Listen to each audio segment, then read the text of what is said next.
Seigneur est avec toi. Va, si ta route est sur ses pas, tu seras, toi, messager de son amour et de sa croix.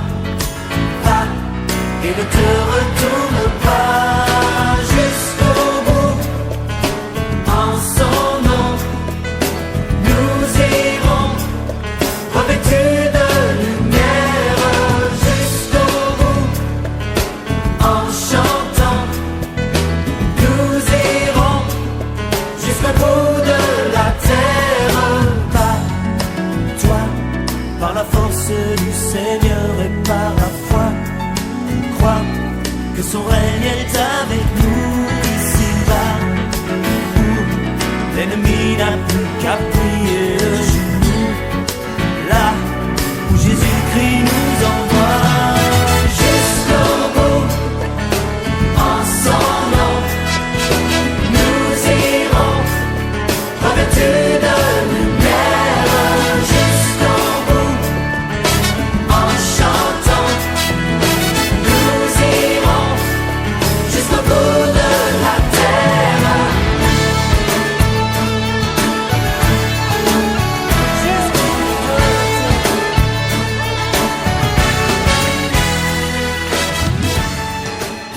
Bonjour, nous sommes le 21 juin, dimanche le 21 juin, et dans l'Église catholique, c'est le 12e dimanche du temps ordinaire de l'année A.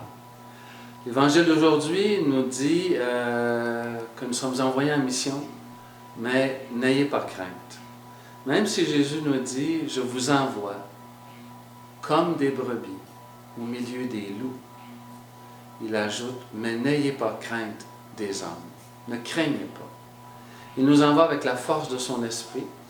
Il nous envoie avec, je dirais, tout son amour et rien ne pourra nous surprendre dans la mission qui nous est demandée de vivre.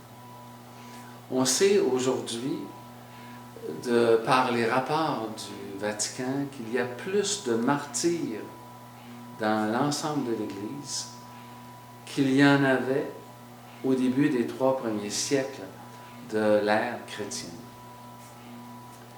Alors Seigneur Jésus, tu es là et tu nous envoies. Tu nous redis avec tendresse, je ne serai jamais loin, vous comptez pour moi. Alors la mission est devant nous. Et si la mission est devant nous, avec l'aide de son esprit, c'est pour que nous puissions aller vers les petits. C'est pour que la dignité que tout homme et toute femme a, nous puissions la faire valoir. Un jour, j'étais en prière. Et j'étais en prière même devant le Saint-Sacrement. Et dans ma prière, je réalise que l'amour de Dieu est tellement grand, est tellement universel, est tellement unique, qu'il ne peut pas aimer plus ou moins. Alors, j'ai réalisé qu'il m'aimait moi, Maurice Rainville, autant que Jésus de Nazareth, autant que la Vierge Marie. Son amour est pour tout homme et pour toute femme. Et cette dignité-là m'appartient. Elle appartient à tous les hommes et à toutes les femmes. Et dans la mission qu'il nous a confiée, c'est cette dignité. Pour Dieu, tout homme est son égal. Tout homme a la dignité de Dieu en lui. Alors, Seigneur, tu comptes à nos yeux et tu nous envoies en mission pour faire en sorte que la dignité de tous et toutes soit au rendez-vous de la vie en abondance. Et pour entrer dans cette dignité, nous avons le souci du respect de nos frères et sœurs, du respect de cette création que Dieu nous a donnée. Le respect. Quel beau mot, hein? Le respect. Le respect, avec le respect, nous allons bien loin. Parce que nous prenons l'autre avec ce qu'il vit, ce qu'il est, nous essayons de le saisir, de le comprendre, et à partir de ce qu'il vit, bien, nous cheminons avec. Nous ne sommes pas là pour lui inculquer la foi. Nous ne sommes pas là pour l'obliger à croire. Non. Ce qu'on veut, c'est son bonheur. Ce qu'on veut, c'est qu'il soit, lui aussi, tout comme nous, amoureux de la vie. Et pour être amoureux de la vie, bien, nous avons eu un secret qui nous a été révélé. Être amoureux de Dieu en Jésus-Christ. Alors, ça prend donc de la dignité, ça prend du respect. Et en même temps, bien, ça prend... et c'est là que la mission va se concrétiser, un parti pris.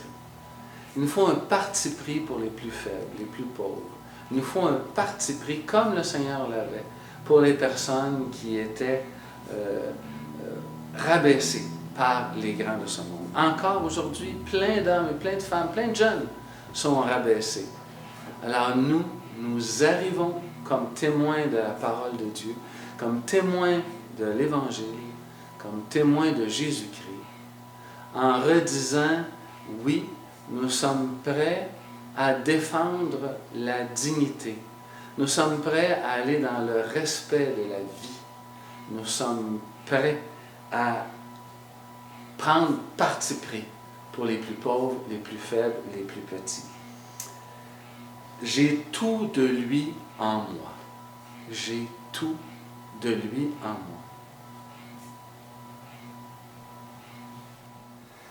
Je vous lis une petite histoire qui m'a été envoyée tout dernièrement et je trouvais qu'elle pouvait s'appliquer à notre célébration.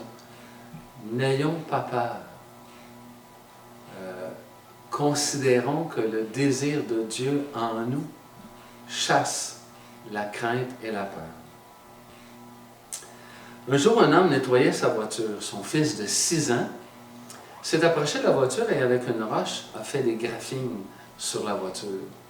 Bien, le père, voyant cela, furieux, prit les doigts de l'enfant, les écrasa dans un excès de colère et certains de ses doigts ont cassé.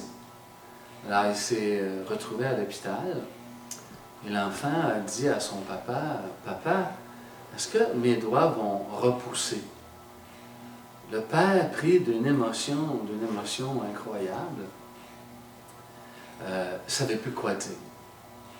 Il s'est retiré, il a réfléchi au geste qu'il avait posé. Il avait écrabouillé les doigts de son enfant jusqu'à les casser. Il s'est approché de la voiture et a regardé ce qui avait été écrit par l'enfant. L'enfant avait écrit « Papa, je t'aime ». Le père a eu une de ces émotions incroyables. Avec tout ce qu'il était en train de vivre, le père a choisi de s'enlever la vie, malheureusement. Alors, l'histoire nous dit quoi finalement? La haine et l'amour n'ont pas de limite. Choisir l'amour pour avoir une vie belle et aimable, pour soi et pour les autres, restera le plus important. Sachez que les choses sont à être utilisées et les personnes à être aimées. Et notre problème aujourd'hui, c'est qu'on a inversé la maxime. Souvent, les personnes sont utilisées et les choses sont aimées. Alors, en cette année, faisons attention aux personnes qui nous entourent. Les choses sont à être utilisées, les personnes sont à être aimées. Faites attention à vos pensées, elles deviennent vos paroles. Oui, faites attention à vos paroles, elles deviennent vos actions. Faites attention à vos actions, car elles deviennent vos habitudes. Faites attention à vos habitudes, elles deviennent votre caractère. Seigneur, tu connais notre cœur. Tu connais les désirs profonds de notre vie. Et ces désirs-là, on veut qu'ils soient accordés au désir de Jésus de Nazareth. Et ce que Jésus souhaitait pour tous les hommes, toutes les femmes, c'est leur dignité, que nous puissions les respecter, que nous puissions avoir un parti pris pour les plus pauvres et les plus faibles, évidemment. Moi, j'ai décidé que je suivrais Jésus dans l'Église, que je suivrais Jésus dans son titre de gloire, le Christ, le Seigneur, à l'intérieur de l'Église. Beaucoup d'amis, de confrères, de personnes que je connais ont choisi de suivre le Christ, mais ont de la difficulté à se regrouper en communauté. C'est triste pour moi, parce qu'il me semble que l'Église, c'est tous les hommes et toutes les femmes qui recherchent le royaume des cieux et sa justice. Alors, regroupés ensemble, on peut simplement s'entraider, on peut prier les uns pour les autres, on peut connaître nos histoires et pouvoir avancer tous ensemble. Alors, je demande au Seigneur qu'il bénisse son peuple, ses communautés chrétiennes. D'ailleurs, dimanche prochain, le 28 juin, nous reprendrons les célébrations eucharistiques ici, à la paroisse Saint-Jean 23. Ce sera le week-end partout à travers le Québec où les célébrations pourront redémarrer. Bien sûr, avec une façon de faire qui va respecter ce que le gouvernement nous invite à vivre. Alors, la distanciation, etc., etc. Alors, le 28, nous redébuterons nos célébrations. Vous êtes les bienvenus. La messe est à 10 h. Nous aurons aussi notre orchestre pour les chants qui accompagneront la célébration. Merci. Merci beaucoup d'avoir été là. Merci beaucoup de poursuivre avec nous la route. À partir de la semaine prochaine, les vidéos changeront un peu. Ils seront différents parce qu'ils seront captés à l'intérieur de la célébration eucharistique. Bonne semaine à tous et à toutes. Et que nous croyons en son Fils Jésus. En une fois. Je déclare au ciel et à la terre que Dieu est mon Père. Et quand Jésus-Christ, son Fils, j'ai tout de lui en moi. Je déclare aussi que son esprit crie en moi, Abba Père. Que